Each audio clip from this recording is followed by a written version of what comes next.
Have you ever been told you're too quiet, that you overthink everything, or that your mind never seems to shut off? Here's something most people never hear. Those habits might not be holding you back. They could be signs of high intelligence. In fact, studies suggest that people who engage in deep self-reflection and questioning often show stronger problem-solving skills and better long-term mental health. Yet society labels these traits as flaws, pushing many smart people into stress, self-doubt, and emotional burnout. That misunderstanding has a cost. When you suppress how your mind naturally works, stress builds up, sleep gets worse, focus drops, and even your physical health, from immunity to cardiovascular health, starts taking hits.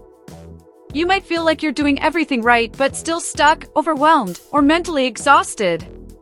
And the worst part? You start thinking something is wrong with you, when the real problem is that no one ever taught you how to use these habits correctly. Here's the counterintuitive truth: the very behaviors you've been trying to fix may be the key to better well-being, sharper focus, healthier living, and a higher quality of life. When aligned with the right mindset, self-care strategies, and practical routines, from mindfulness and nutrition to stress reduction and improved sleep, these habits turn into tools. Not theories.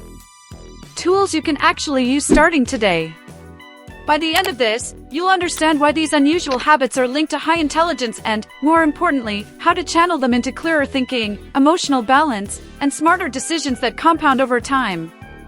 Stick with me, what you're about to learn could change how you see yourself forever. People with high intelligence often talk to themselves, and no, that's not a red flag, it's a focus hack.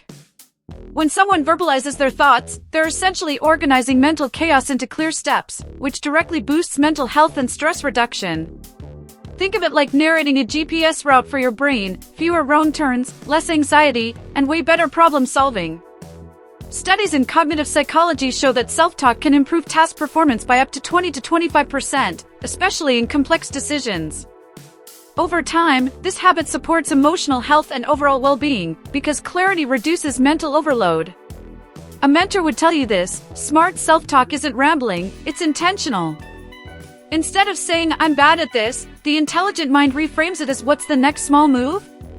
For example, before a stressful work presentation, saying out loud, "First slide, key point, one example," lowers cortisol levels and supports cardiovascular health by preventing that spike of stress. This kind of self-care acts like preventive medicine for burnout and poor sleep. You're not just calming your mind, you're training it. Practically speaking, this can be applied anywhere.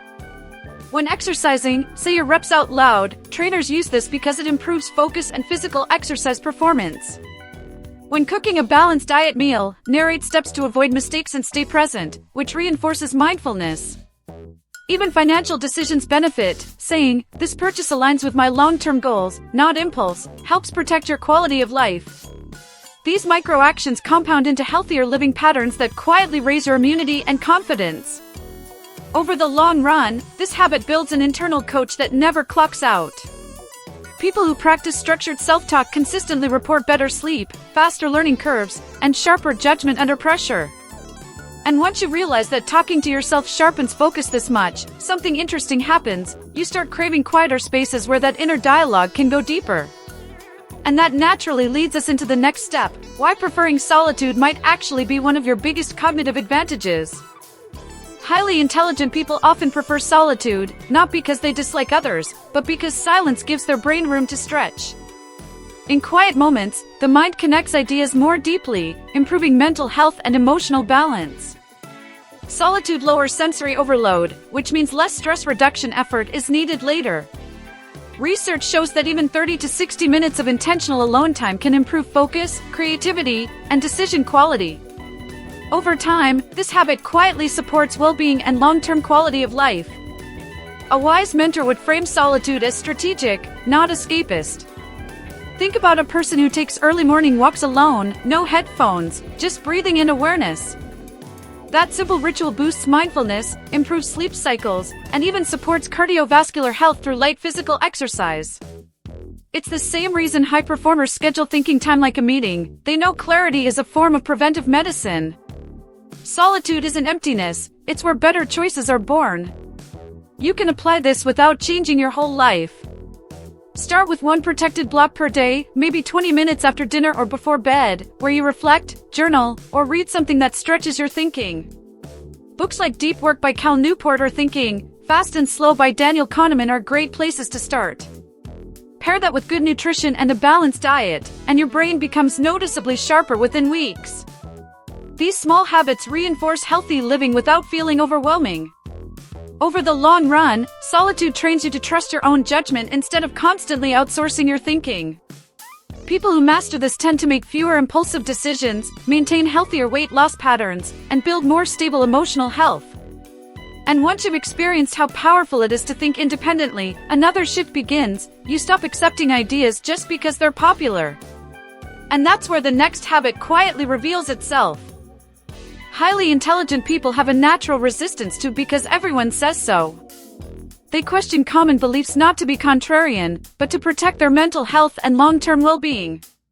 Blindly accepting ideas about work, money, health, or success often leads to stress, poor decisions, and regret. Questioning, on the other hand, is a form of preventive medicine for the mind. Studies on critical thinking show that people who challenge assumptions make 30 to 40% fewer decision errors over time, which directly impacts quality of life. A mentor's perspective is simple: most burnout comes from living by rules you never chose. Take nutrition as an example. Questioning fad diets instead of following trends leads to balanced diet choices that support immunity and healthy weight loss. The same applies to career paths. Just because hustle culture glorifies exhaustion doesn't mean it supports cardiovascular health or improved sleep. Intelligent questioning creates space for self-care and healthier living, without guilt or comparison. In practice, this means asking better questions daily. When you hear a claim, pause and ask, who benefits from this belief, or what's the long-term cost if I follow this? Read sources that challenge mainstream thinking. Books like The Almanac of Naval Ravikant or Anti-Fragile by Nassim Taleb sharpen this skill fast. Over time, your decisions align more with your values, improving emotional health and lowering chronic stress. That's not rebellion, that's clarity. Long-term, this habit builds intellectual independence and confidence that compounds year after year. People who question assumptions tend to manage risk better, sleep deeper, and live more balanced, active lifestyles. And once you stop accepting ideas blindly, something else wakes up, an almost childlike curiosity that pushes you to explore far beyond one subject or label. And that curiosity? That's where things really start to get interesting. Highly intelligent people are rarely obsessed with just one topic. Their curiosity spills everywhere. They jump from psychology to finance, from nutrition to technology, not out of distraction, but because curiosity feeds mental health and long-term well-being. This kind of cross-learning strengthens the brain's ability to connect patterns, which improves problem-solving and decision-making. Neuroscience research shows that curiosity activates dopamine pathways, improving memory retention by up to 30%. In plain terms, curiosity literally makes your brain learn faster and feel better doing it. A mentor would say this is how balance is built. When someone explores different subjects, they naturally design a more resilient lifestyle. Learning about physical exercise leads to better cardiovascular health, reading about sleep science improves rest, understanding nutrition sharpens energy levels and immunity. Curiosity becomes a form of self-care, not indulgence, but strategy. It keeps the mind flexible while protecting emotional health from boredom and stagnation. Practically, this looks simple but powerful. Rotate what you consume: one book on mindset, Atomic Habits, one on money, I Will Teach You to Be Rich, one on health, Why We Sleep. Watch lectures, podcasts, or documentaries outside your comfort zone. Even 15 minutes a day compounds fast. People who do this often report improved sleep, lower stress, and better lifestyle consistency within a few months. That's healthy living without forcing motivation. Over time, curiosity turns you into someone who adapts faster than the world changes. You stop panicking when things shift because you've trained your mind to learn continuously. And once your curiosity expands, something subtle happens. Your brain starts running scenarios ahead of time, testing outcomes before they hit reality. That's when overthinking stops being a weakness and starts becoming a serious advantage. What most people call overthinking is often just high-level risk simulation in disguise. Highly intelligent minds naturally run scenarios to protect their mental health and long-term well-being. Instead of acting impulsively, they mentally test outcomes, which reduces future stress and supports emotional health. Research in behavioral psychology shows that people who rehearse decisions mentally are 25 to 30% less likely to regret them later. Used correctly, this habit becomes preventive medicine for bad choices. A mentor's wisdom here is about direction, not suppression. Overthinking turns harmful only when it loops without action. Smart thinkers channel it by asking structured questions. What's the best case, worst case, and most likely outcome? This approach lowers anxiety, improves sleep, and even supports cardiovascular health by preventing constant fight or flight mode. Think of it as mental self-care. You're preparing, not panicking.